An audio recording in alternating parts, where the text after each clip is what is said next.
नमस्कार मित्र हो, मी कवयित्री अर्चना सुतार पाचवड। सर्वप्रथम गप्पा जगाच्या कविता अर्चनाच्या या माझ्या यूट्यूब चॅनेलवर आपणा सर्वांचे सहर्ष स्वागत आहे। मित्र हो, आज आपण मी स्वतः लिहिलेली रचना फोटो ही कविता आणि या कवितेचा आशय ऐकणार आहोत। ऐकण्या अगोदर आपण जर माझ्या चॅनेलवर नवीन असाल तर चॅनेलला सबस्क्राइब करा आणि कविता आवडलेस लाईक कमेंट आणि शेअरही करा।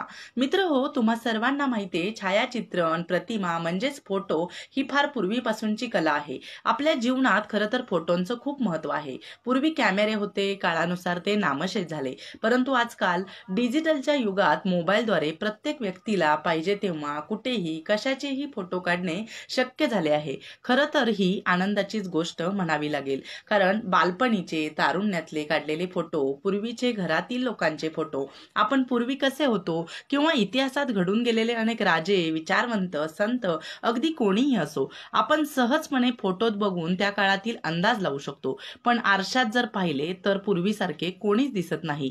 म्हणून फोटो सुद्धा जीवनात फार महत्त्वाचे आहेत। हेच तर मी माझ्या कवितेतून सांगण्याचा प्रयत्न केला आहे। चला तर मग माझी कविता ऐकूया। फोटो काढणं सुद्धा गरजेचं आहे, कारण निघून गेलेला काळ आरसा दाखवत नाही।